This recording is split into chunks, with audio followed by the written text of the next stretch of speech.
Well, I am trying to reach people with words, and I feel like the more I work on myself, the more I become true to myself and allow that what is to run through me, you know. Yeah, it's the same with radiation, you know. If you allow the radiation to run through you, then it doesn't hurt anything, right? But if you are in resistance and the radiation is stuck in you, then it can cause problems. So what I'm doing is I take zeolite clay and I let this run through my body. And it's very metaphorical for what I do as in thought form as well. And so psychologically, my whole life, you know, working on myself and really inquiring into it and going through all these different instances and levels of mindset and understanding and science. And then atheism was like a platform. It was kind of like it was a way of hiding myself, and it's a lot better, it's a lot more honest than the religion, but then it's also not the end, you know. So there's always more to inquire. Okay, so for those scientists who are saying, who get mad at other scientists for staying stuck with mathematical solutions and equations and so on, and the logic, for some of them just have an agenda to justify their religion or their religious beliefs, and that is very stuck. Okay, so we have to be radically honest, and most atheists are. Okay? But then the atheism itself, it ends up in a plateau, and it doesn't allow for a further insight or inquiry. A lot of them don't even have not even a 1% agnostic views. So the real honest ones have a certain percentage of agnostic mindset in them. So because there are no limits, there is no limit to anything. Okay, so everything continues, and science is extremely important. We cannot ignore science. Okay, so this is the only thing that will firmly state things. Okay. But when we do energy work on ourselves, we can't just go by what an institution like the FDA or some Science Today magazine has declared. Now we have declared that something ridiculous that we already knew like 20 years ago. Yeah. So it's good to know, it's good that these things come out and will be publicly declared, but obviously we don't have time to wait until this finally declares something. So we have to work on ourselves, and we have to also trust in our instincts, so that we can work on ourselves and not be reliant on someone else giving us permission in finally accepting this or that scientific establishment. So we have to use our common sense. That's not common, of course. the uncommon common sense, rationality, and instincts, and gut instincts, and personal experiences, and personal inquiries, and personal witnessing of things, of ourselves and others, and seeing the patterns in things, and recognizing why this has led to that. learning to understand the causalities, discernment of things. This is important. This doesn't have time to wait for some scientists to say, okay, now we have finally caught up with you. We see this can now be publicly publicly announced or denounced or whatever. So believe in yourself with that. Inquire into this. And stop bullying people. Stop judging people. We have to take measures. Very important. But stop piggybagging or revenging or letting it out on others or making someone depressed or heavy, with your own heavy energy.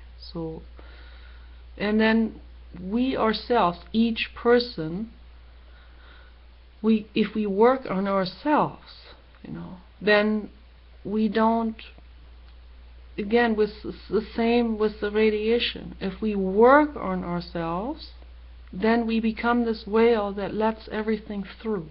Okay.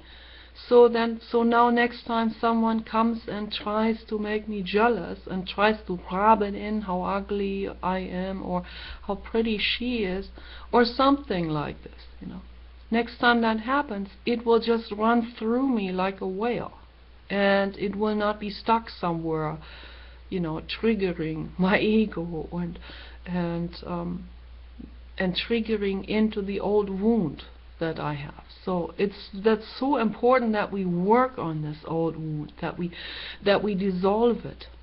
It is possible to dissolve it. I know it is possible. So last night when I was lying on my bed and I thought, I don't know how to proceed, and I've been in this mental state so many times, my whole entire life it was like this. So all of a sudden I remember Wim Hof again. Wim Hof, it's like it couldn't be more refreshing a person in this world. It's like he's one of the most refreshing people in the world, next to all these amazing people, Paul Watson and Ingrid Newkirk and amazing people, Teal Swan. So people who are, and I'm just bringing all kinds of people together here, because people who have a higher vibration, people who are not happy with the status quo of that what is right now,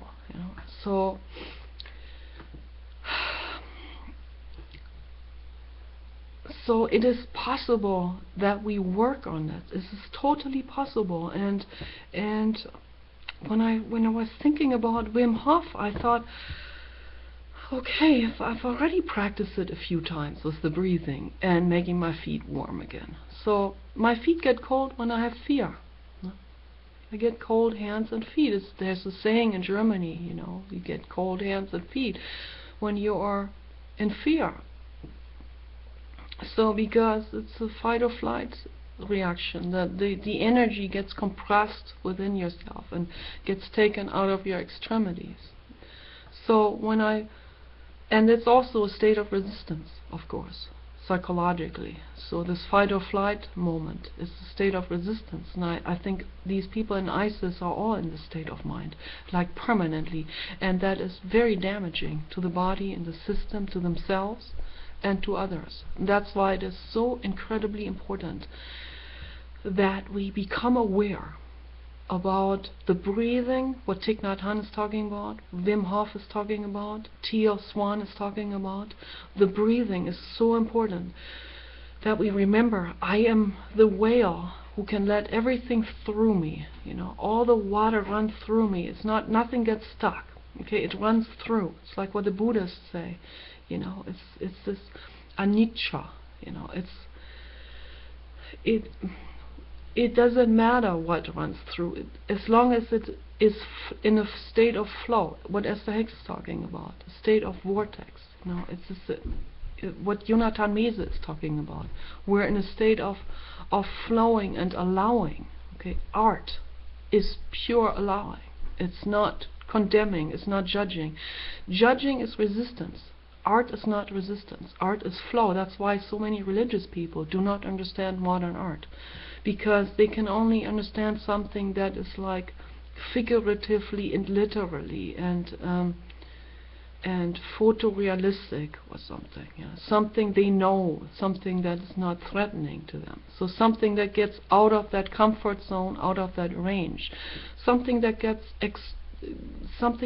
distorted out of its original shape, the shape that we all know, like a regular woman whose legs start to get bigger and bigger and bigger, like in the paintings by Pablo Picasso. It's like he's kind of like the forerunner of modern art. So, and what he did is really the classical development of that. It becomes free from judgment. And I feel it. I felt it already as a child. I've always been fascinated with blown up shapes. Something that starts out with the regular shape and then it starts to expand, because that is really what the universe is about. The universe is about complete expansion. We need to expand. Everything needs to expand. It cannot stay in the same stuck state. It has to expand. It has to move forward. Forward moving is expanding. So art is in that very flow of the universe. It's in that flow of expansion. What I do, my artwork, you can see it in the hallway here. Those are shapes that want to expand out and completely fill out every little piece, every little 3D space there is in the cube that they are sitting in. They're sitting like in a cell, and the cell is like a cubic feet, and then it expands out and it fills in every single space there is, and it becomes a cube itself, like me being in prison, and then all of a sudden my arms and legs grow, and my head and my whole body grows and expands, and it ends up like jelly, and it expands into every crevice and into the corners of the prison cell, and it just lives with this flow of expansion, and eventually it's going to bust that prison cell. And it's a beautiful thought, it's just, that's what modern art is. It cannot stay stuck. Even the real grandmasters like Raphael in 1500, they were not allowed even to get very far out of that realm of, realistic type of figurines and landscapes and so on. But he expanded into the corner of his prison cell. He did it. He did it by using the freedom that he had been given, and he was exploring and seeing how far he could go with it under those circumstances, because if he had gone any further out, he would have been executed. The same as the Islam is today. So if there's someone in the Islamic religion who would paint something that goes out of their allowance, which is very narrow, it's a very small prison cell that they're living in, so then they would be executed. Very few people dare to do this. Some have dared it. They had their hands cut off, and they would have died if someone hadn't rescued them. So, but they took that chance. There are some star children who take that chance, who say, okay, for the sake of freedom, I'm risking my life. I even risk being tortured. Don't even know what the future will hold. they don't know what will happen to them. They will bleed to death, or they will starve to death, or whatever, but they'll take that risk. I am so not on their level. So when I hear about this, I am absolutely mesmerized by it. I think it's amazing. Okay, better stop here before it cuts off. Bye bye.